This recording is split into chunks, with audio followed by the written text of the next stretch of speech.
রুটি আসেন।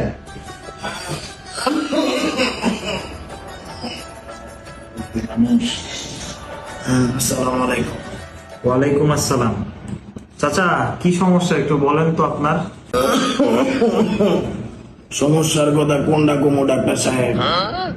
বুকটা খালি আশপাশ করে আর ঘুম আয় না, এক ফোঁটা ঘুম নাই। ও আচ্ছা, ঘুমের সমস্যা।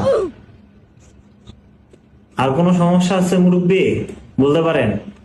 এর থেকে বড় সমস্যা হইলো ঘুমাইলে চোখে দেই না, খাইলে খিদা লাগে না। কি করবো কোন ডাক্তার সাহেব? আপনি একটা কিছু করে দেন আমারে, নাইলে আমি মনে মরে যাবো। মুরব্বী দেখি জটিল সমস্যা। আসেন আসেন দেখি আপনার কি সমস্যা, আসেন। কি করবো বাবা, মাথাটাও ব্যথা। लेकिन ये साला कर क्या रहा है यहाँ पे? দেখি জিব্বাটা বের করেন। এবার জোরে জোরে নিঃশ্বাস নেন। মুরব্বী জোরে জোরে জোরে জোরে। ঠিক আছে ঠিক আছে, আপনার সমস্যা তো বুঝতে পারছি।